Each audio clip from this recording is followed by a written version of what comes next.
Economics, है ना, class 10th economics chapter 2 यहाँ लिख देते हैं, क्योंकि चैप्टर 1 हमने बता दिया था। वर्ग 10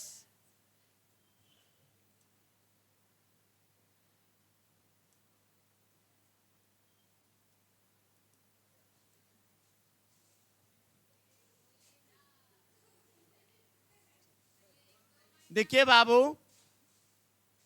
आपका ये वर्ग 10 है, ये नहीं उगता बढ़िया सर, पीला वाला, ये भी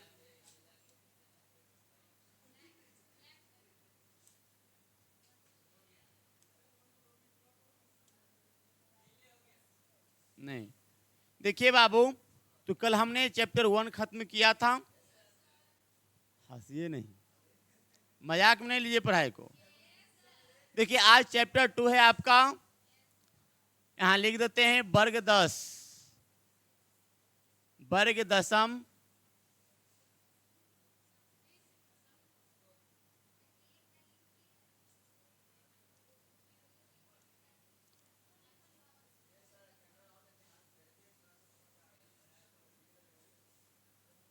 कक्षा 10,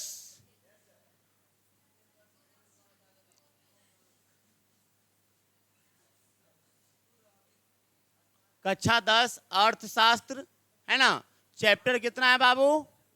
चैप्टर 2 है, यानी चैप्टर 2, चैप्टर 2 है, आप लोग ध्यान देंगे, ठीक है। बिहार बोर्ड, बिहार बोर्ड, आप लोग ध्यान देंगे। हमने कल चैप्टर 1 का खत्म कर दिए थे, अर्थव्यवस्था एवं इसके विकास का इतिहास। तो आज हम चैप्टर 2 चलते हैं, उसका सारा वीडियो आप लोग अपलोड कर दिए, आप लोग देख सकते हैं। और ज़्यादा से ज़्यादा लाइक कीजिए या शेयर कीजिए, ठीक है, ताकि आपके दोस्तों को मदद मिल सके। देखिए, तो कक्षा 10 अर्थशास्त्र चैप्टर 2 है, बिहार बोर्ड का है ना। तो आप जानिए, चैप्टर 2 में पढ़ना है राज्य एवं राष्ट्र की आय। क्या पढ़ना है बाबू? राज्य एवं राष्ट्र की आय। तो कल हमने आपको पढ़ाया था, अर्थव्यवस्था एवं इसके विकास का इतिहास। तो अर्थव्यवस्था क्या है? अर्थव्यवस्था आर्थिक क्रियाओं का एक ऐसा संगठन है जिसके अंतर्गत लोग कार्य करके अपनी आजीविका चलाते हैं। यानी कोई भी व्यक्ति काम करता है और उस काम के माध्यम से जो उनको मजदूरी मिलता है, पारिश्रमिक मिलता है, उसे उस व्यक्ति की क्या कहते हैं? आय कहते हैं। यानी अर्थव्यवस्था में लोग विभिन्न प्रकार की क्रिया करके, काम करके अपनी आजीविका चलाते हैं, अपने जीवन चलाते हैं। तो वही कह रहा है, दूसरा चैप्टर में है राज्य एवं राष्ट्र की आय, है ना। राज्य की और राष्ट्र की आय कितना है और क्या होना चाहिए, एक अच्छे राज्य के लिए, अच्छे राष्ट्र के लिए कितना आय होना चाहिए। तो हम समझते हैं, चलिए। आय, आय क्या है, यानी आय क्या है? आप जानते हैं, जब कोई भी व्यक्ति किसी प्रकार का शारीरिक अथवा मानसिक कार्य करता है और उस कार्यों के बदले में जो इसे पारिश्रमिक मिलता है, यानी जो मजदूरी मिलता है, उसे उस व्यक्ति की आय कहते हैं। जैसे एक मजदूर एक दिन का काम करता है ना, मान लीजिए राजमिस्त्री के साथ काम करता है, घर बना रहा है, तो दिन भर वो काम करेगा, फिजिकल शारीरिक काम करेगा, और उसको जो शाम में पैसा मिलेगा वही उसका क्या हो गया? आय हो गया। वो शारीरिक काम हो गया। कोई शिक्षक स्कूल में पढ़ाते हैं और एक महीना में उसे वेतन मिलता है, तो मानसिक कार्य कर रहे हैं, या इंजीनियर या डॉक्टर, तो उसे क्या कहेंगे, है ना, उससे भी तो आय कहेंगे, लेकिन एक शारीरिक कर रहे हैं, एक मानसिक कर रहे हैं। तो वही इसका परिभाषा है कि जब कोई भी व्यक्ति शारीरिक अथवा मानसिक कार्य करता है और उससे जो उनको आय प्राप्त होता है, उसे उस व्यक्ति क्या कहते हैं? आय कहते हैं, जो मेहनतना मिलता है। देखिए, हम सभी देखते हैं कि समाज का हर व्यक्ति अपने परिश्रम के द्वारा जो अर्जित करता है, यानी अपने मेहनत के द्वारा जो कमाता है, कोई मजदूरी करके, जो फिजिकल वर्क करके, कोई है ना मेंटल वर्क करके, यानी शारीरिक, कोई मानसिक काम करके जो अर्जित करता है, यानी जो कमाता, अर्जित माने कमाना, वह अर्जित संपत्ति उसकी आय मानी जाती है। वह अर्जित संपत्ति उनकी क्या मानी जाती है? आय मानी जाती है, यानी इनकम मानी जाती है। व्यक्ति को प्राप्त होने वाला आय, व्यक्ति को प्राप्त होने वाला आय, जो मेहनत करता है, मजदूर या शिक्षक या डॉक्टर इंजीनियर, उनको प्राप्त होने वाला आय मौद्रिक यानी रुपया पैसा के रूप में, रुपया पैसा के रूप में, है ना, अथवा वस्तुओं के रूप में भी हो सकता है, अथवा वस्तुओं के रूप में हो सकता है। जैसे देखिए शहरी व्यवस्थाओं में मौद्रिक का प्रचलन है। आप जानते हैं कि प्राचीन काल में वस्तु विनिमय प्रणाली प्रचलित थी। क्या थी? वस्तु विनिमय प्रणाली प्रचलित थी। उसमें क्या होता था, जब कोई व्यक्ति काम करता था, जैसे खेत में काम किया, अभी गेहूं का देखिए कटनी चल रहा है, तो गेहूं लोग काटते थे, तो मान ले 10 बोझा के बदले उसको 1 बोझा देता था, यानी गेहूं के बदले गेहूं ही दे रहा है ना। कहने का मतलब अनाज के बदले अनाज, यानी अनाज से अनाज का लेन देन, वस्तु से वस्तु का लेन देन या विनिमय करना क्या कहलाता है? वस्तु विनिमय प्रणाली कहलाता है। तो वही कह रहा है, यदि मौद्रिक प्रणाली क्या कहलाता है? जब हम शारीरिक या मानसिक कार्य करते हैं, उस कार्य के बदले में जो हमें मेहनताना मिलता है, पैसा जो मिलता है, उसे क्या कहते हैं? आय कहते हैं। तो वही कह रहा है कि अर्जित आय, देखिए, अथवा वस्तुओं के रूप में होता है। जो भी व्यक्ति मेहनत करता है वो तो मुद्रा मिलता है या तो वस्तु मिलता है, ठीक है। अर्जित संपत्ति की मौद्रिक अभिव्यक्ति आय में होती है, यानी जो भी अर्जित हमने किया, कमाया, उसका गिनती किस में होगा? आय में होगा। आय लोगों के द्वारा अपने परिश्रम के फलस्वरूप जो धन अथवा संपत्ति प्राप्त होती है, उसे हम आय के रूप में व्यक्त करते हैं या आय के रूप में जानते हैं। बात समझ गए? आप क्या समझें कि जब कोई भी व्यक्ति परिश्रम करता है, अब परिश्रम के फलस्वरूप जो उसे धन मिलता है या संपत्ति मिलता है, उसे क्या कहते हैं? आय कहते हैं। सीधी सी बात है, जो हमने काम किया, जो हमको काम के बदले मजदूरी मिला, उसे तो आय कहेंगे, उसे ना आय कहेंगे। आय में कोई दिक्कत? अब परीक्षा में आ जाएगा, परिभाषा तो आराम से लिख सकते हैं। आय किसे कहते हैं? हाँ, जब कोई भी व्यक्ति किसी प्रकार का शारीरिक अथवा मानसिक कार्य करता है और उस कार्यों के बदले में जो उसे पारिश्रमिक मिलता है, उसे उस व्यक्ति की आय कहते हैं, अर्थात इनकम कहते हैं। कोई दिक्कत? चलिए तो हम आगे बढ़ते हैं बाबू।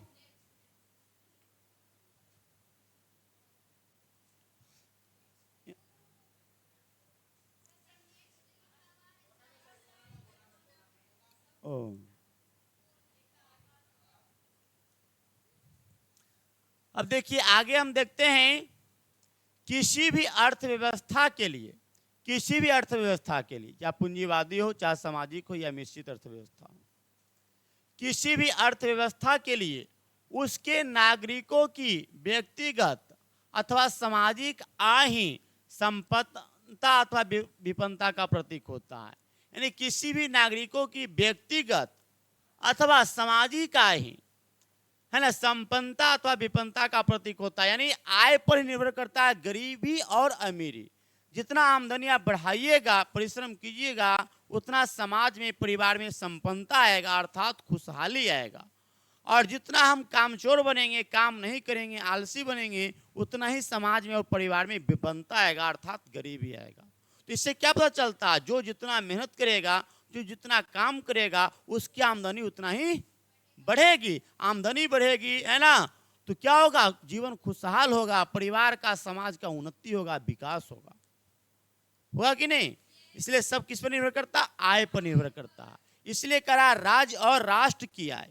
राज्य का विकास कैसे होगा और देश का विकास कैसे होगा? जब व्यक्ति का प्रति व्यक्ति आय बढ़ेगा, जब व्यक्ति और समाज, परिवार और समाज खुशहाल होगा, तो राज्य भी खुशहाल होगा और राष्ट्र भी, यानी देश भी खुशहाल होगा। सब किस पर निर्भर करता है? इसलिए कहा गया, बाबू न भैया सबसे बड़ा रुपया। इसलिए रुपया कमाने के लिए आपको रात दिन मेहनत करना पड़ेगा बाबू, समझ लो। बिना परिश्रम को कुछ मिलता है? कुछ नहीं मिलता है। पानी हो जाइए ना ट्रेन में, है ना, मिलेगा 20 रुपये बोतल, है ना। एशिया में तो है ना 20 रुपया से कम में नहीं दे, तो ऐसे 10-15 रुपया में दे देगा, लेकिन 20 से कम में नहीं। इसलिए और कुछ देर में ऑक्सीजन भी आपको फ्री है ना, फ्री में नहीं मिलेगा, पैसा पर। हॉस्पिटल जाइए ऑक्सीजन मिलता है ना पैसा पर, इसलिए फ्री में कुछ नहीं मिलता है। इसलिए मेहनत कीजिए तो सब कुछ मिलेगा, मेहनत नहीं कीजिए तो कुछ नहीं मिलेगा। तो आप समझ गए होंगे है ना कि राज्य और राष्ट्र की संपन्नता अथवा विपन्नता किस पर निर्भर करता है? आय पर। तो आप समझ गए क्या किसे कहते हैं? ठीक है, तो अब आगे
विकासशील श्रेणी में रख सकते हैं। विकसित माने जो विकास कर चुका है, और विकासशील माने जो जिसका प्रयास जारी है विकसित बनने में। अभी भारत क्या विकासशील देश है। हमारे प्रधानमंत्री माननीय प्रधानमंत्री नरेंद्र मोदी ने क्या कहा है, 2047 तक भारत को विकसित राष्ट्र बनाना। तो विकसित राष्ट्र कब बनेगा? जब लोगों में स्किल आएगा, लोगों को रोजगार मिलेगा, प्रोडक्शन होगा सामानों का, हम व्यापार करेंगे दूसरे देशों के साथ, तब तो हमारी आमदनी बढ़ेगा, हमारा देश विकसित होगा, टेक्नोलॉजी की स्थापना होगा, है ना। जब तक है ना तकनीकी ज्ञान की है ना विकास नहीं होगा, शिक्षा का विकास नहीं होगा, प्रोडक्शन नहीं होगा, तब तक हमारा देश विकसित नहीं बन सकता। और हमारे देश को विकसित बनाने में हम सबों का योगदान होना चाहिए। कहा जाता है आज के विद्यार्थी कल के नेता होते हैं ना, इसलिए आज का विद्यार्थी देश का भविष्य, वही देश का विकसित बना सकते हैं, शिक्षा के माध्यम से, टेक्नोलॉजी के माध्यम से, प्रोडक्शन के माध्यम से। ये बात। तो आगे देखिए, भारत के राज्यों में गोवा, दिल्ली और हरियाणा आय के आधार पर ही समृद्ध माना जाता है। आप जानते हैं कि भारत का एक राज्य है गोवा, दिल्ली जानते हैं कि भारत की तो राजधानी है, केंद्र शासित प्रदेश है, और हरियाणा आय के आधार पर ही समृद्ध माना जाता है, यानी उसको कहिए संपन्न माना जाता है, शक्तिशाली माना जाता है, क्योंकि वहाँ आमदनी ज़्यादा है, वहाँ कल कारखाना ज़्यादा, शिक्षित लोग ज़्यादा हैं, इसलिए वहाँ पढ़े लिखे लोग हैं, वहाँ प्रोडक्शन होता है, प्रति व्यक्ति आय ज़्यादा है, इसलिए वो राज्य का खुशहाल ज़्यादा, समृद्ध ज़्यादा। कौन?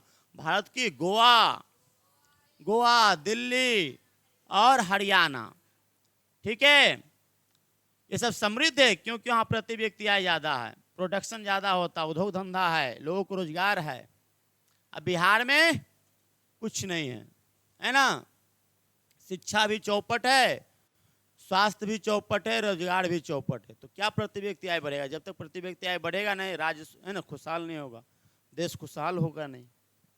तो वही दूसरी ओर आय के आधार पर जहां बिहार, उड़ीसा और मध्य प्रदेश विकास की निचली श्रेणी का राज्य माना जाता है, यानी आय के आधार पर बिहार, हमारा बिहार है ना, और उड़ीसा और मध्य प्रदेश विकास के निचली श्रेणी का राज्य माना जाता है, यानी विकास में सबसे क्या पीछे है, क्योंकि यहाँ शिक्षा का अभाव है, कल कारखाना का अभाव है, इसलिए न प्रोडक्शन होता, लोगों को रोजगार नहीं मिलता, ना अच्छी शिक्षा मिलती है, तो प्रति व्यक्ति आय बढ़ेगा कैसे? जब तक प्रति व्यक्ति आय बढ़ेगा नहीं, परिवार खुशहाल नहीं होगा, समाज खुशहाल नहीं होगा, तो राज्य कैसे विकास करेगा? और जब तक राज्य विकास नहीं करेगा तो देश भी विकास नहीं कर सकता है। इसलिए डॉक्टर एपीजे अब्दुल कलाम ने, हमारे जो महान वैज्ञानिक थे, राष्ट्रपति थे डॉक्टर एपीजे अब्दुल कलाम, उन्होंने कह दिया था कि बिहार के बिना भारत का विकास संभव नहीं है।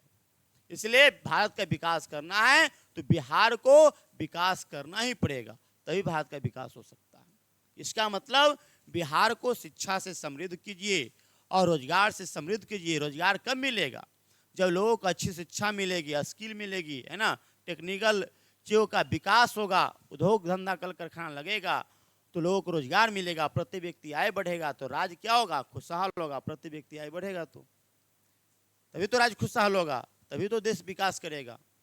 इसलिए बिहार को, है ना, विकास करना चाहिए। तो हमारे देखिए मुख्यमंत्री ने भी चुनावी वादा किए थे कि बिहार में रोजगार कल कारखाना लगाएंगे, इससे प्रति व्यक्ति आय बढ़ेगा।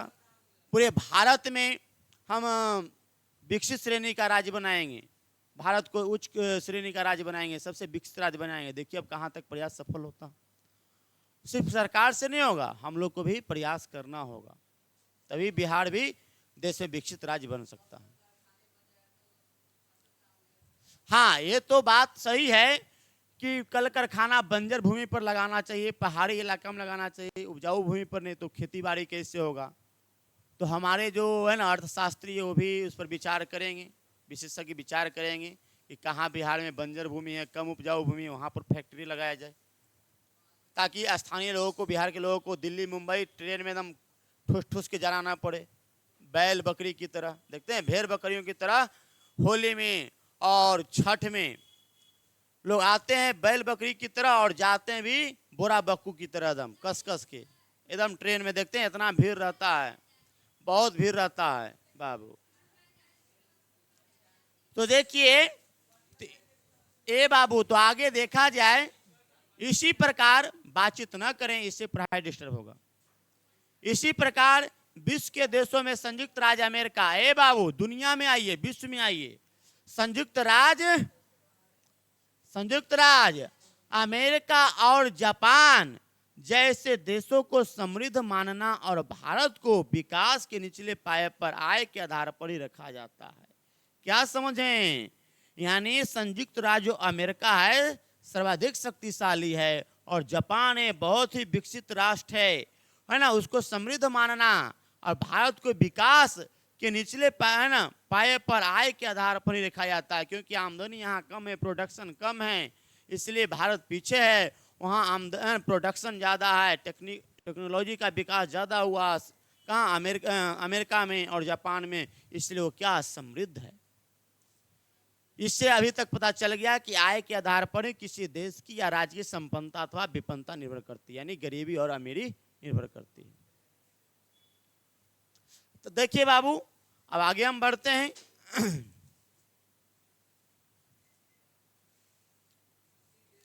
अब देखिए आय का परिभाषा हम बताए थे, क्या है बाबू? आय। यदि आपको बढ़िया से नहीं दिख रहा होगा तो हम लिख देते हैं साफ से, ये क्या है? आय।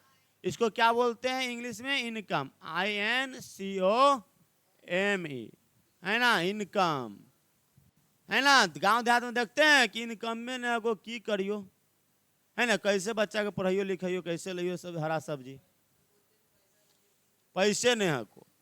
तो पैसा कैसे होगा?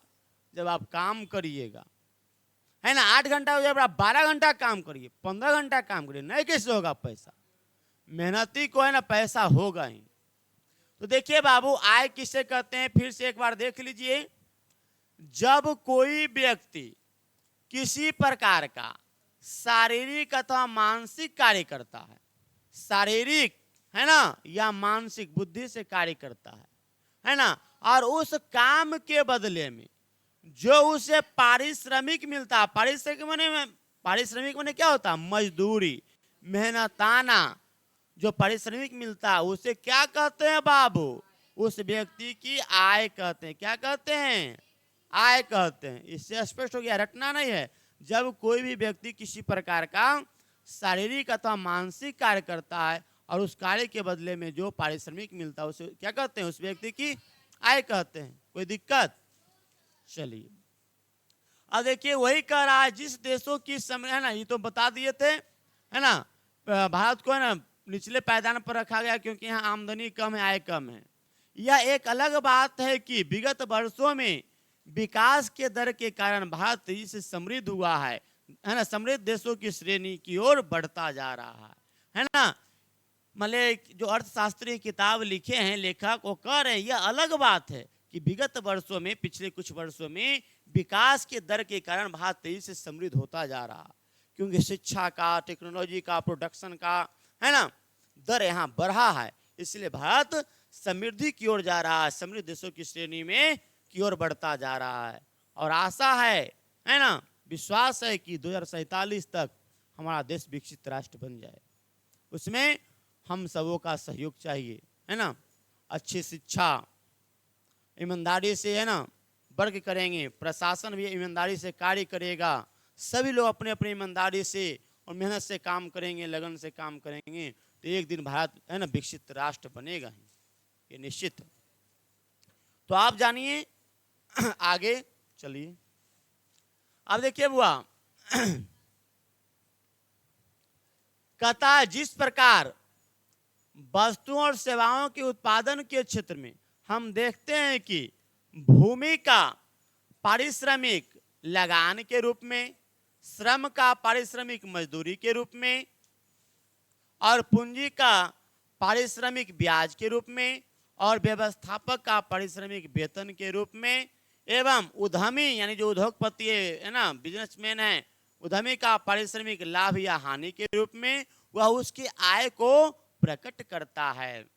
ये देखिए, यही बात कह रहा है कि आय माने क्या, आमदनी। हम तो ये स्पष्ट कर दिए कि जब कोई भी व्यक्ति किसी प्रकार का शारीरिक या मानसिक कार्य करता है, उसके बदले में जो उसको आय मिलता है, वही तो आमदनी है, वही तो आय है। तो वही बतवा कह रहा है कि पारिश्रमिक लगान के रूप में, है ना, भूमि का पारिश्रमिक लगान के रूप में, जैसे कि जो खेत लगाते हैं, खेती करते हैं, उसको में सरकार को लगान देना पड़ता है, उससे हमको अनाज होता है, उससे पैसा बेचते हैं ना, अनाज को बेचते हैं तो पैसा आता है, वही तो हमारा आमदनी हो गया, आय हो गया। और देखिए, श्रम का पारिश्रमिक मजदूरी के रूप में, मान लीजिए कोई मजदूर काम कर रहा है, दिन भर काम किया बेचारा, या एक महीना कोई मजदूरी किया तो उसको 10,000 रुपया मिलेगा, या है ना 15,000 रुपया मिलेगा। तो क्या हुआ, मजदूरी के रूप में जो परिश्रम किया। अब पूंजी का पारिश्रमिक ब्याज के रूप में देखते हैं, कोई गांव में सूदखोर होता है, वो कहता है कि ना 10,000 देवो, लेकिन एक महीना में हम लेवो 12,000, है ना, तो 2,000 क्या हो गया, उसका ब्याज हो गया। यानी वो पूंजी लगाया पहले 10,000 क्या लगाया बाबू, पूंजी लगाया, तो उसको एक महीना में क्या हो गया, है ना 12,000, यानी 2,000 बढ़ गया, क्या 2,000 हो गया, ब्याज हो गया उसका। यही हो गया, है ना, पूंजी का पारिश्रमिक ब्याज के रूप में हो गया। और व्यवस्थापक का पारिश्रमिक वेतन के रूप में देखते हैं, स्कूल हो, कॉलेज हो, या उद्योग कल कारखाना हो, वहाँ जो व्यवस्थापक होते हैं, मैनेजमेंट जो करते हैं, एक महीना वर्क करते हैं, तो क्या उनको मिलता है, मासिक वेतन मिलता है, तो वही तो उसका आय है। उद्यमी का पारिश्रमिक लाभ या हानि के रूप में, जो देखते हैं उद्योग लगाते हैं, जो बिजनेस करते हैं, कभी लाभ होता है, कभी हानि होता है। एक छोटा मोटा ही बिजनेस लीजिए, है ना, इसे कहने का मतलब कोई है जो सेव का बिजनेस कर रहा है, कोई अंडा का बिजनेस कर रहा है ना, वो बेचारा ले आया 10,000 का अंडा, उसका सेल नहीं हुआ, टूट गया, खराब हो गया, तो क्या हुआ, नुकसान होगा, हानि होगा ना। या कोई आम के दिन अब आएगा, है ना, मई जून में, आम खरीद लिया एक टोकरी, बेचारा का सड़ा हुआ निकल गया या नहीं बिका, सड़ गया, तो उसको नुकसान होगा। तो भी तो बिजनेस है, एक छोटा सा बिजनेस है। और कोई मान लिया एक टोकरी आम खरीदा, है ना, एक टोकरी आम खरीदा मान लिया 1,000 में, और उसको बेच दिया, है ना 1,500 में बेच दिया, तो 500 क्या हो गया, प्रॉफिट हो गया। तो ये कभी क्या होता है, कभी बिजनेसमैन को, उद्यमी को लाभ होता है, तो कभी हानि होता है। इसमें रिस्क सहना पड़ता है, रिस्क उठाना पड़ता है, ठीक है। तो क्या है वो सब, क्या उसकी आय को ही तो प्रकट करता है, आमदनी तो प्रकट करता है, किसी न किसी रूप में आमदनी है, आय ही हो रहा है। चाहे आप सूदखोर हैं, यानी ब्याज लगाइए, ठीक है, मान पैसा लगाइए, ब्याज कमाइए, चाहे लाभ हानि है ना बिजनेस कीजिए उसमें, चाहे आप कहीं नौकरी कीजिए तो वेतन मिलेगा, तो क्या उसका आय है। तो आप, हम समझते हैं कि आय को आप अच्छी तरह से समझ गए होंगे, ठीक है। तो हम आगे बढ़ते हैं। अब देखिए बिहार की आय, अब देखिए बाबू, बिहार की आय, इनकम ऑफ बिहार, यानी बिहार की आमदनी क्या है, उसके बारे में अब चलते हैं, देखते हैं। देखिए बाबू, बिहार की आय में क्या कहता है, आप जानते हैं कि बिहार बहुत ही गरीब और पिछड़ा राज्य है। बिहार क्या है, बहुत ही गरीब और पिछड़ा राज्य है, ठीक है। बिहार अत्यंत गरीब एवं पिछड़ा हुआ राज्य है, जहां गरीबी की व्यापक प्रवृत्ति निरंतर मौजूद रही है। आप लोग बातचीत न करें, आपसे यही रिक्वेस्ट हम करते हैं, कृपया समझें। परीक्षा में यही क्वेश्चन आएगा कि आय को परिभाषित करें। जो बच्चा रटेगा वो फंसेगा, जो समझेगा वो फटाफट लिख देगा। ठीक है, इसलिए समझिए। आ जाएगा है ना, परीक्षा में आ गया है ना कि बिहार की आय की चर्चा करें, है ना, या बिहार एक गरीब राज्य, पिछड़ा राज्य, तो कैसे बताइए। क्वेश्चन कुछ भी आ सकता है पाठ के विषय से।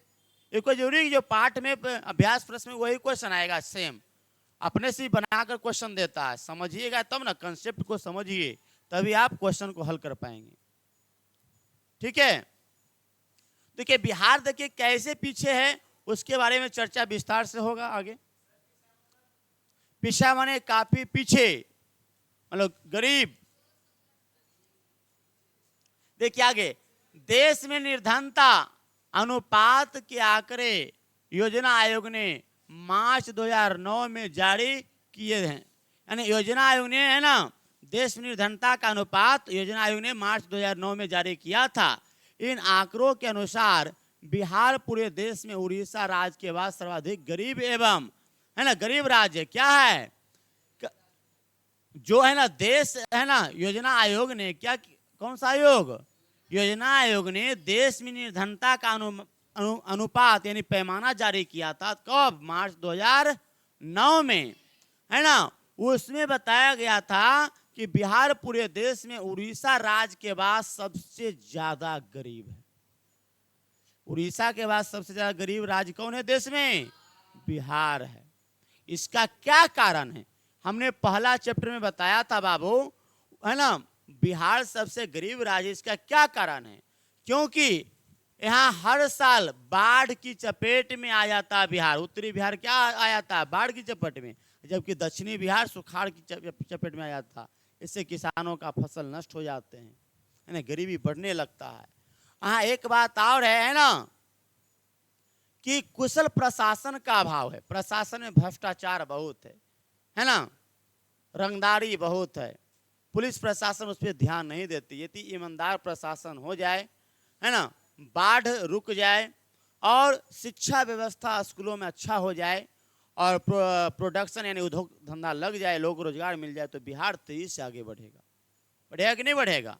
लेकिन सरकार ऐसा नहीं कर रही है, खाली वादा करती लेकिन पूरा करती नहीं। आज से नहीं, है ना, 20 साल से 30 साल से यही स्थिति है। लगभग 30 साल से बिहार दलदल में फंसा हुआ। अब देखिए आगे क्या होता है। यहाँ की, यानी यहाँ माने बिहार की, बिहार के जो बाबू, दिखता नहीं पूरा सर इधर,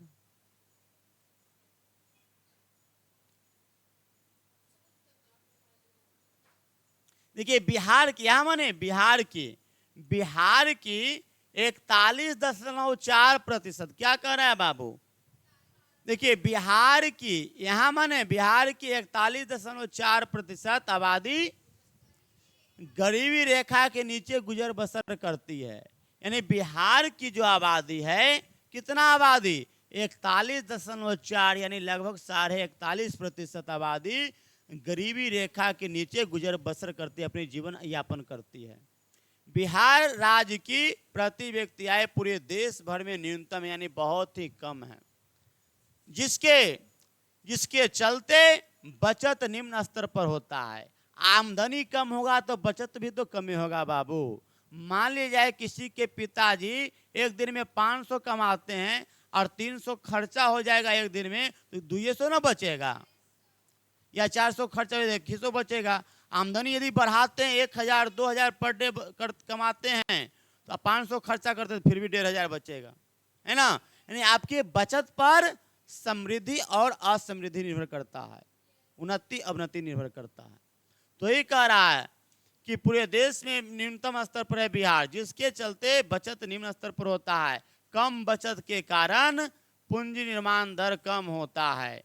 कम पूंजी निर्माण दर के कारण विनियोग भी कम होता है ना। यानी इस निवेश में, उद्योग में नहीं लगा पाते हैं पूंजी, जिसके परिणाम स्वरूप बिहार में प्रति व्यक्ति आय पुनः निम्न स्तर पर कायम रहती है। यानी कम बचत होता है, इसलिए कम पूंजी यहाँ क्या होता है, निर्माण होता है। ठीक इसके विपरीत भारत के विकसित राज्यों जैसे गोवा, दिल्ली और हरियाणा, इस समय क्या बचत ज्यादा है, उस समय क्या है, बचत ज्यादा है, इसलिए वो क्या है, विकसित राज्य है। तो यहां जानिए क्या कह रहा, आओ और जाने। रैगनर नर्क्स है ना, एक अर्थशास्त्री थे, उन्होंने बताया था कि गरीबी के कुचक्र की धारणा को बतलाया था। क्या बताया था, गरीबी के कुचक्र कैसे चलता है, चक्कर है ना, एक गरीबी का चक्र कैसे चलता है, इसके बारे में बताया था। ठीक है, ये चक्र है ना, ये चलते रहता है गरीबी का। तो कौन बताए थे, रैगनर नर्क्स ने बताया था। बाबू ध्यान देंगे, रैगनर नर्क्स ने बताया था, गरीबी के कुचक्र की अवधारणा को बतलाया था। बिहार राज्य भी गरीबी के कुचक्र का शिकार है। बिहार राज्य क्या है, गरीबी के कुचक्र का शिकार है, मतलब खराब चक्र। यानी जैसे कहने का मतलब, एक पिता के 5 संतान है, पांचों पढ़ा लिखा बढ़िया से नहीं, मजदूरी कर रहा है, तो उसका बेटा भी मजदूरी करेगा, उसका संतान भी मजदूरी करेगा। इससे क्या होगा, ये चक्र चलते रहेगा गरीबी का, ये चक्र टूटेगा नहीं। इसके लिए शिक्षा बढ़िया करना होगा, है ना, स्किल सीखना होगा, तभी तो गरीबी का कुचक्र टूटेगा, चेन टूटेगा। जिस कारण बिहार की प्रति व्यक्ति आय भी पूरे भारतवर्ष में न्यूनतम है। गरीबी का चक्र यहाँ चलते रहता है, इससे पूरे भारत में बिहार का क्या है, आय बहुत ही कम है, पूरे भारत में बहुत कम है। न्यूनतम माने बहुत कम, अधिकतम माने ज्यादा। आगे चलिए। हाँ देखिए, एक विद्यार्थी बाबू अच्छा सवाल किए हैं कि पैसा छापने से कोई राज्य या देश अमीर हो जाए तो सब देश पैसा छापना शुरू कर देगा। तो क्या होगा, जब तक उसका प्रोडक्शन नहीं होगा उस देश में, है ना, प्रोडक्शन के अनुसार ही, अपने संसाधन के अनुसार ही, गोल्ड के अनुसार ही वो पैसा छाप सकती है। ज्यादा पैसा छाप देने से प्रोडक्शन कम जाएगा, प्रोडक्शन कमेगा, पैसा का वैल्यू गिर जाएगा, है ना। तो फिर क्या आ जाएगा, एक ऐसा समय आ जाएगा कि झोला में लेकर जाना पड़ेगा पैसा बाजार में, है ना, पॉकेट में लाना पड़ेगा सामान। सही बात, पैसा का वैल्यू ही गिर जाएगा ज्यादा पैसा छापने से। इसलिए कोई भी देश पैसा छापकर अमीर नहीं बन सकती, उसका वैल्यू गिर जाएगा, उसका वैल्यू गिर जाएगा। जब तक प्रोडक्शन नहीं बनाएंगे हम ना, स्किल नहीं बढ़ाएंगे, व्यापार नहीं करेंगे, विकास नहीं करेंगे टेक्नोलॉजी का, तब तक है ना देश का विकास नहीं हो सकता, राज्य का विकास नहीं हो सकता। पैसा छापकर गरीबी नहीं दूर किया जा सकता है और पैसा का वैल्यू गिर जाएगा। तो जानिए ये हो गया था ना बुआ।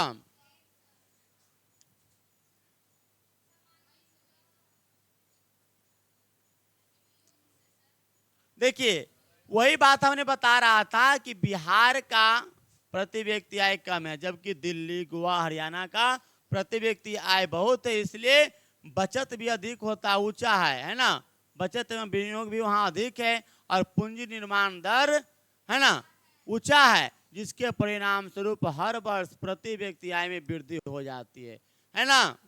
वहाँ दिल्ली में, गोवा में, है ना, हरियाणा में उस समय प्रति व्यक्ति आय ज्यादा है।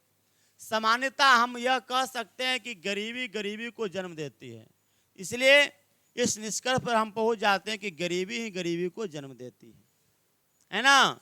इसी कथन के प्रसिद्ध अर्थशास्त्री रैगनर नर्क्स, है ना, रैगनर नर्क्स ने गरीबी के कुचक्र के रूप में व्यक्त किया, है ना, गरीबी के कुचक्र के रूप में व्यक्त किया है। ठीक है, जिसका सार यह है कि गरीब इसलिए गरीब है कि उनमें गरीबी है, गरीबी के कारण उनकी आय कम होती है। अशिक्षा और अज्ञानता के कारण बच्चों की जन्म अधिक होता है, फलत उनकी अगली पीढ़ी और अधिक गरीब हो जाती है। अशिक्षा के कारण अज्ञानता के कारण गरीब लोग का संतान ज़्यादा होता है। देखता कि जितना है ना बेटा रहेगा, जितना है ना संतान रहेगा, उतना ज़्यादा कमाएगा, तो गरीबी दूर होगा। तो गरीबी होता नहीं है दूर, है ना, वो भी मजदूरी करने लगता है और क्या होता है, वो भी और गरीब बन जाता है। इसलिए है ना, जिसको 2 ही संतान होता है, 3 ही संतान रहता है, लेकिन बच्चों को पढ़ा लिखा कर है ना इंजीनियर, डॉक्टर, IAS या बिजनेसमैन बनाते हैं, तो उसका आमदनी बढ़ता है, परिवार खुशहाल होता है, समाज खुशहाल होता है ना, तो राज्य भी आगे बढ़ता है। ठीक है, तो इसलिए अगली पीढ़ी को सुधारना है तो शिक्षा बहुत जरूरी है, स्किल बहुत जरूरी है। शिक्षा और स्किल से ही हम आगे बढ़ सकते हैं। ठीक है, देखिए बाबू, अब आगे कहता है और गरीब हो जाती है ना, जिसको संतान अधिक होता है वह गरीब हो जाता है। देखिए, यह कुचक्र अनवरत चलता रहता है, यह बिना रुके यानी लगातार चलते रहता है कुचक्र। जब तक हम सोचेंगे नहीं, शिक्षा प्राप्त नहीं करेंगे, अज्ञानता के अंधकार से हम निकलेंगे नहीं, तब तक वह कुचक्र चलता रहेगा। इसका आशय यह है, यानी उसका अर्थ यह है कि गरीबी ही गरीबी को जन्म देती है। ये भी क्वेश्चन आता है बाबू कि गरीबी ही गरीबी को जन्म देती है, किसने कहा था? रैगनर नर्क्स ने कहा था। किसने कहा था? रैगनर नर्क्स ने कहा था, है ना। गरीबी ही गरीबी को जन्म देती है, वो किसने कहा था? रैगनर नर्क्स कहा था। देखिए, यही कहा था। कौन कहा था बाबू? रैगनर नर्क्स ने कहा था। गरीबी ही गरीबी को जन्म देती है, किसने कहा था?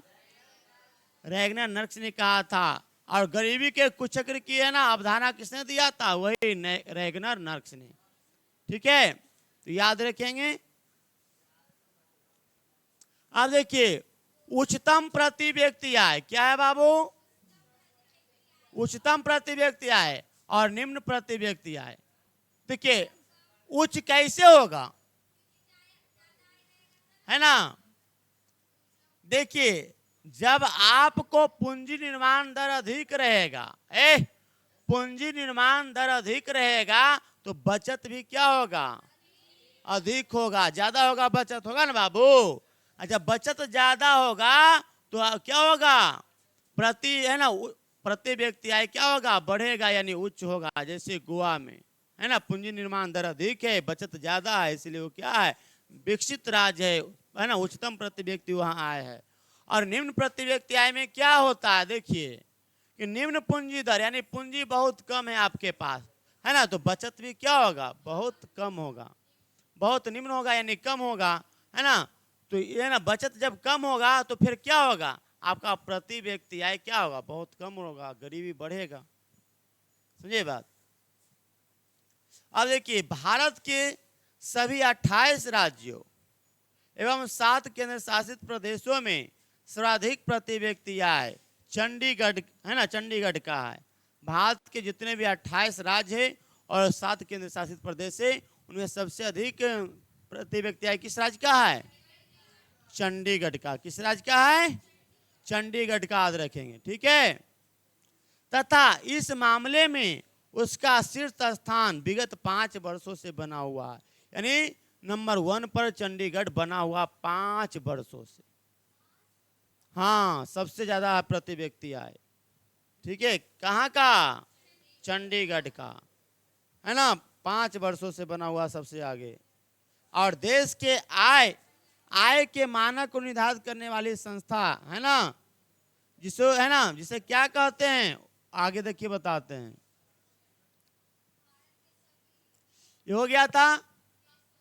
देखिए, देश के जो आय होता, आय के मानक को निर्धारित करने वाली संस्था जिसे directorate of economics and statistics कहते हैं, है ना। देश की आय के जो एक है ना मानक निर्धारित करती है ना, एक लक्ष्मण जो रेखा बनाती है वो कौन बनाती है?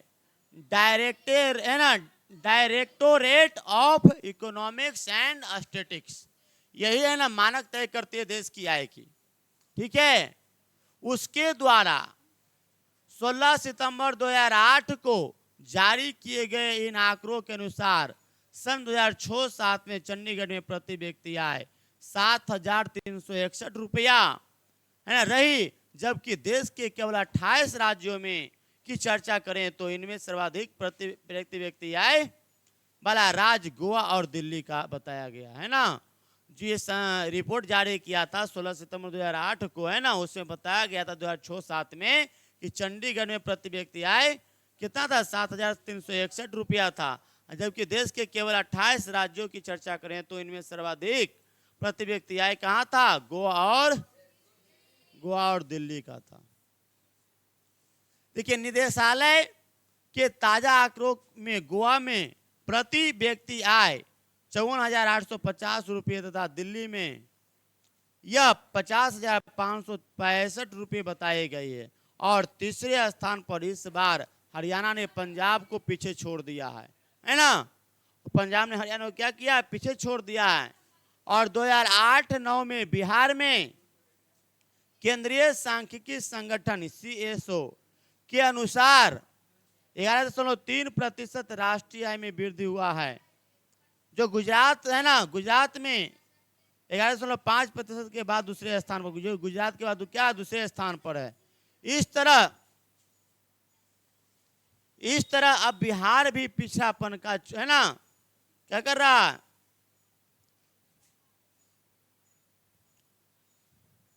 बिहार भी पिछड़ापन को अब दूर करने में लगा हुआ है। अब देखिए राष्ट्रीय आय नहीं समझ में, आय के बारे में था है ना। और राज्य की आय कैसे बढ़ेगा, जब पूंजी निर्माण दर अधिक होगा तो बचत अधिक होगा, तो है ना राज्य की आय बढ़ेगा। ठीक है, यही लेकर भी आइएगा। पूंजी निर्माण दर अधिक होगा तो बचत भी अधिक होगा, जब बचत अधिक होगा तो प्रति व्यक्ति आय बढ़ेगा और राज्य क्या होगा, विकसित करेगा, विकास होगा। हाँ अब देखिए राष्ट्रीय आय नेशनल इनकम, ध्यान देंगे नेशनल इनकम कहता अर्थशास्त्र में है ना, अर्थशास्त्र में राष्ट्रीय आय की धारणा बहुत ही महत्वपूर्ण पहलू है। किसी देश का है ना, किसी देश का समझिए ना, किसी देश का आर्थिक विकास उसकी राष्ट्रीय आय पर निर्भर करता है। यानी कोई भी देश हो, भारत हो, अमेरिका हो, जापान हो, लंदन हो, जो है ना, लंदन तो देश नहीं शहर ना है इंग्लैंड का, जो भी देश हो है ना, किसी भी देश का आर्थिक विकास उसकी राष्ट्रीय आय पर निर्भर करता है तथा आर्थिक प्रगति को मापने का सर्वोत्तम साधन भी राष्ट्रीय आय ही होता है। सबसे अच्छा है ना, सबसे अच्छा जो मानक होता है आर्थिक प्रगति को मापने का राष्ट्रीय आय होता है। जिस देश का राष्ट्रीय आय अधिक होगा वह देश अधिक विकसित होगा। हाँ गोवा तो राज्य में ना है, ऐसे संयुक्त राज्य अमेरिका, जापान, ये सब क्या है, विकसित देश है। देश के बारे में हो रहा, जहां राष्ट्र की संपूर्ण आय उत्पादन के विभिन्न साधनों के सम्यक है ना प्रयास से होता है। प्रत्येक साधन की भागीदारी उत्पादन की क्रिया में होती है। यानी जितना अधिक उत्पादन होगा उतना ज़्यादा आमदनी बढ़ेगी, जितना ज़्यादा आमदनी बढ़ेगी उतना ज़्यादा विकास होगा, विकसित देश बनेगा। फलतः उत्पादित की हुई वस्तुओं से प्राप्त आय का सभी साधनों के बीच में वितरित किया जाता है ना। अर्थशास्त्र में वितरण यानी डिस्ट्रीब्यूशन की धारणा राष्ट्रीय आय के आकलन में एक महत्वपूर्ण स्थान रखती है। यानी जितना प्रोडक्शन होगा उससे जो आमदनी होगा वो है ना देश के विभिन्न क्षेत्रों में उसका वितरण किया जाएगा, तब देश को क्या होगा, देश का विकास होगा। जिसे हम उत्पादन के विभिन्न साधनों के भागीदारी में हिस्सा लेने को कहते हैं। वास्तव में उत्पत्ति के विभिन्न साधनों के सहयोग से राष्ट्रीय आय की प्राप्ति होती। क्या कह रहा है, यानी वास्तव में उत्पत्ति के विभिन्न साधनों के सहयोग से, जितने भी प्रोडक्शन कर रहे हैं उनमें साधन के सहयोग से ही राष्ट्रीय आय की प्राप्ति होती है और राष्ट्रीय आय को पुनः इन साधनों के बीच वितरित कर दिया जाता है। जब हम राष्ट्रीय आय की विस्तार पूर्वक अध्ययन करेंगे तो ये समझेंगे। यानी जितना प्रोडक्शन होगा उतना ज़्यादा आमदनी बढ़ेगा। आमदनी जो आएगा हमारे देश में, राष्ट्र में, उसका वितरण हर क्षेत्रों में किया जाता है, शिक्षा, स्वास्थ्य, टेक्नोलॉजी, रक्षा, तो हमारा देश क्या होगा? विकसित होगा। आइए 1 मिनट थोड़ा हम पानी पी लेते हैं। पानी की शरबत है बुआ, है ना? गर्मी में पीजिए नींबू पानी, तो पानी की कमी नहीं होगा।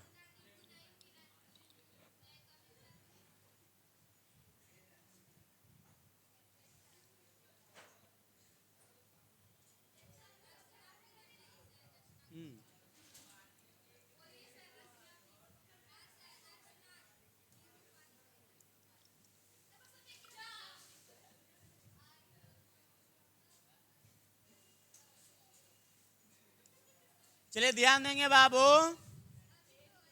अब देखिए,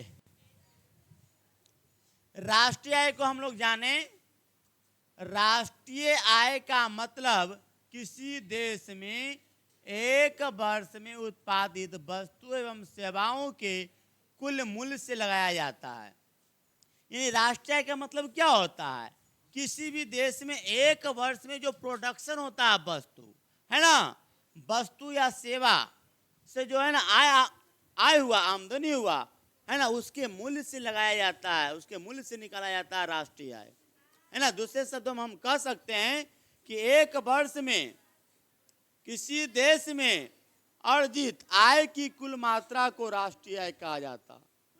यानी एक वर्ष में, है ना, एक वर्ष में किसी देश में अर्जित आय की कुल मात्रा को राष्ट्रीय आय कहते हैं। यानी एक देश में, कोई भी देश में एक साल में जितना भी अर्जित हुआ, सेवा क्षेत्र से हुआ या, है ना, सेवा क्षेत्र से हुआ या वस्तुओं के उत्पादन से हुआ, उससे जो आमदनी हुआ, आय हुआ, उसे क्या कहेंगे? राष्ट्रीय आय कहेंगे। समझे? मुरेठवा खुल गए बउआ। देखिए पढ़िए एकदम पूरा बिहारी स्टाइल में, है ना। समझिए बाबू, अभी तक आप समझे प्रति व्यक्ति आय। प्रति व्यक्ति आय क्या बताए थे? प्रति व्यक्ति आय, राष्ट्रीय आय।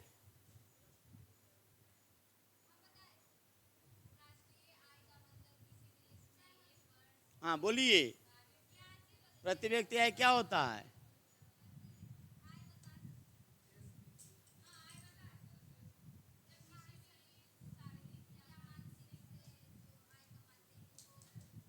वो आय होता है। राष्ट्रीय आय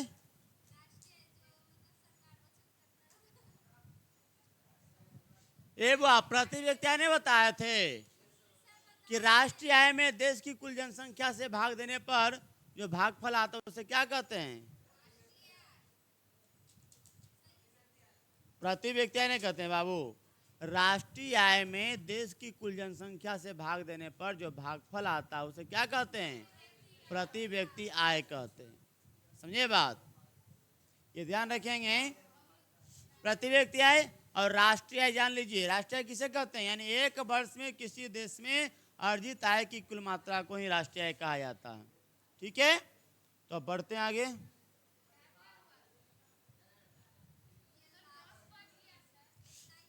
देखिए बाबू,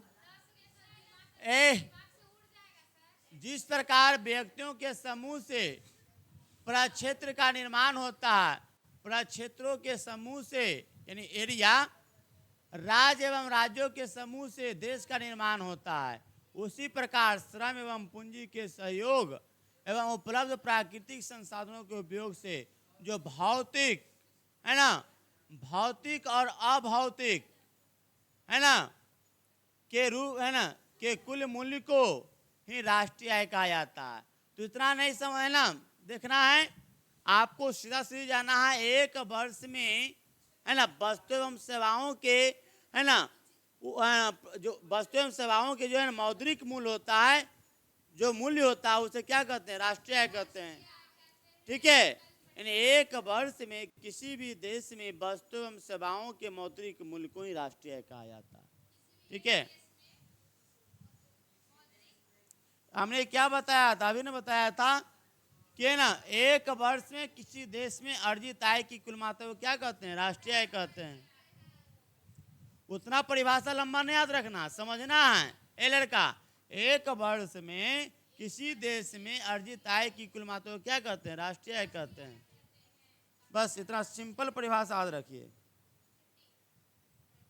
बच्चों, आपने देखा होगा कि प्रायः गांवों और शहरों में खेत और कल कारखानों के द्वारा भौतिक वस्तुओं का उत्पादन किया जाता है। देखिए भौतिक वस्तु में क्या क्या आता है। देखिए भौतिक चीज है ना, भौतिक है ना, भौतिक वस्तुओं का उत्पादन किया जाता है। भौतिक वस्तु क्या है, जैसे हमने कलम बना दिया, लैपटॉप बना दिया, बैग बना दिया, है ना, ये किताब बना दिया, ये माइक बना दिया, ये शर्ट बना दिया, ये क्या भौतिक वस्तु है ना। तो यही कह रहा है कि गांवों और शहरों में खेत और कल कारखानों के द्वारा भौतिक वस्तुओं का उत्पादन किया जाता है। और उसी तरह शिक्षक, डॉक्टर, इंजीनियर, कर्मचारी, पदाधिकारी एवं समाज के अन्य वर्ग के लोग अपनी सेवाओं से राष्ट्र को सुसंपन्न करते हैं, है ना। अपनी सेवा, देखिए शिक्षक सेवा देते हैं, डॉक्टर सेवा करते हैं, इंजीनियर सेवा करते हैं विकास में। उससे क्या होता है, देश संपन्न होता है, देश खुशहाल होता है, आगे बढ़ता है। सभी लोग अपना अपना सहयोग देते हैं तो ठीक है। इस तरह खेत खलिहानों से उत्पन्न तथा ज्ञान एवं दक्षता से किए गए उत्पादनों को राष्ट्रीय आय कहा जाता है। यानी राष्ट्रीय आय में आपका भी भागीदारी होता है। यदि आप बढ़िया से पढ़ते हैं, आप बढ़िया से पढ़ते हैं तो आपको है ना, आप देश के काम आएंगे, देश के विकास में काम आएंगे, सहयोग आएंगे, आएंगे कि नहीं बाबू। इसे आपको भी तो अभी सेवा कोई कर रहे हैं कि नहीं कर रहे हैं, नहीं कर रहे हैं ना बाबू। जैसे देखिए ये कलम आपको अपने ने आप बना रहे हैं, आपको सेवा प्रदान किया जा रहा है। बैग आप स्वयं नहीं बनाए, वो सेवा प्रदान किया जा रहा है। आने जाने का जो साधन है, आते जाते हैं घर से, है ना, कोचिंग स्कूल, है ना, एक शहर से दूसरे शहर आते जाते हैं, तो क्या सेवा मिल रहा है आपको, मिल रहा है ना बाबू सेवा। तो क्या देश के विकास में सहयोग कर रहे हैं। उसी तरह से आप इंजीनियर, डॉक्टर बनते हैं, IAS बनते हैं, तो क्या करेंगे, आप देश को सेवा देंगे और सेवा देकर, है ना, देश को सुसंपन्न बनाने में सहयोग करेंगे।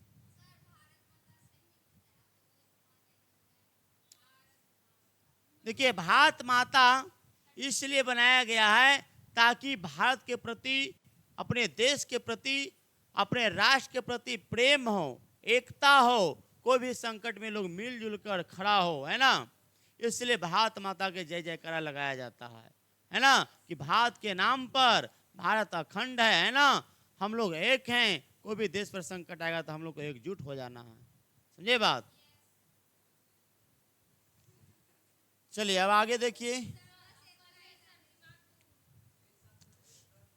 देखिए जब इन सभी भौतिक और अभौतिक सेवाओं से प्राप्त आय का कुल रूप से आकलन किया जाता है ना, तब उसे कुल उत्पादन कहते हैं। और उत्पादन के क्रम में किए गए खर्चों को घटा देने के बाद जो बचता है उसे शुद्ध राष्ट्रीय आय कहा जाता है।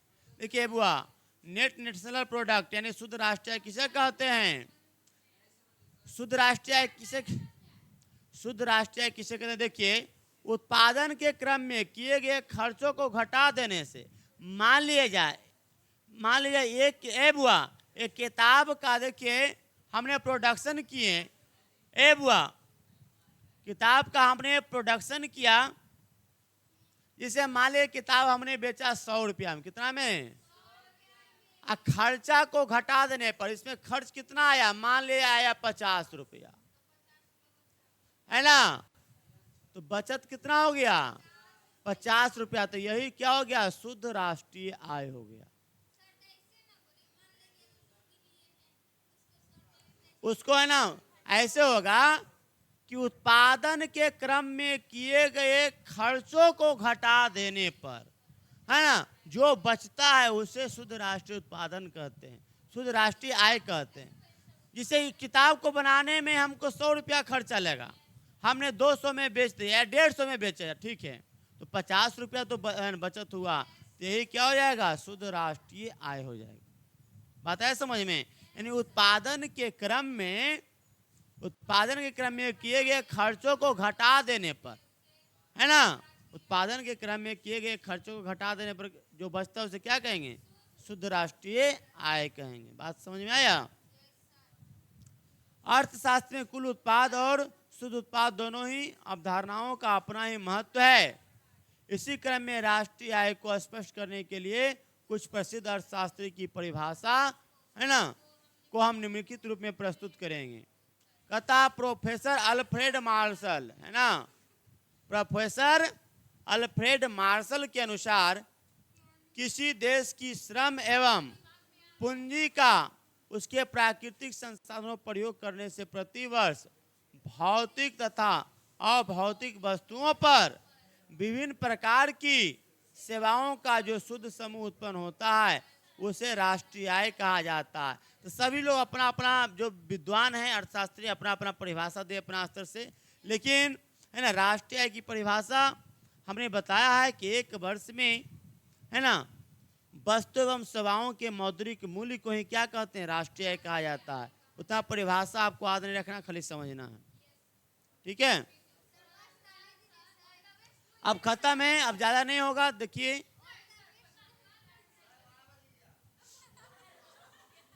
ध्यान दीजिए, आओ जाने, यदि देश की कुल, है ना, पूंजी विदेशों में लगा दी जाती है तो उससे प्राप्त आय को भी राष्ट्रीय आय में जोड़ दिया जाता है ना। यदि देश की कुल पूंजी विदेशों में लगा दी जाती है तो उससे प्राप्त आय को भी राष्ट्रीय आय में जोड़ दिया जाता है ना। अपने देश की पूंजी को विदेश में लगा दीजिए और वहां से जो आमदनी आ रहा है उसे क्या कहेंगे, उससे भी राष्ट्रीय आय में जोड़ देंगे, ठीक है। तो उसी प्रकार देखिए बहुत से अर्थशास्त्री अपने अपने ढंग से परिभाषा दिए हैं।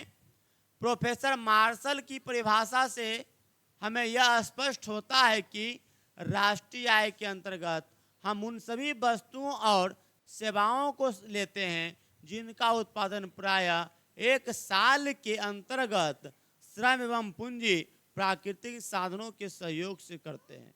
यानी एक वर्ष में जो भी हमको मेहनत लगता है, संसाधन लगता है ना, इसका हम सहयोग लेते हैं, वो क्या होता है, वो राष्ट्रीय आय ही होता है।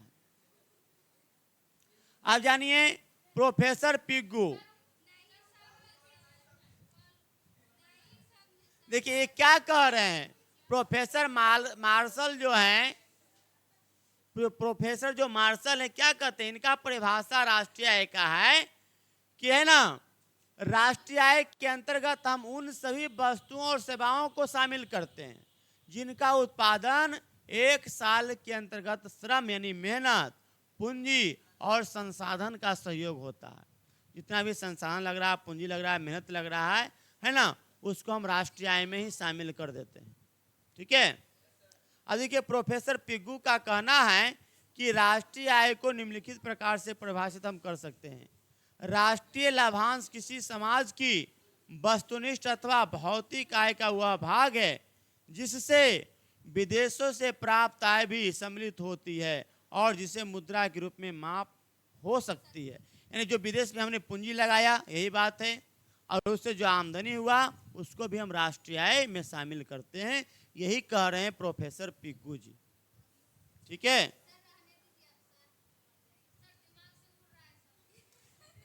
ठीक है, आज तक इतना ही। नेक्स्ट वीडियो है ना, आपको बाद में बताएंगे।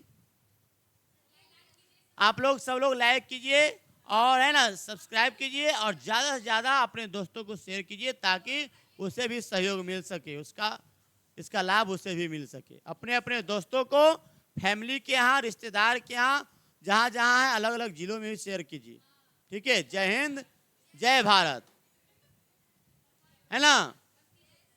इसलिए पढ़िए पूरा मन लगाकर, आप बिहार टॉपर बनिए, यही आपसे कामना है, यही मेरी, है ना। अभिलाषा है। ठीक है, जय हिंद, जय बिहार।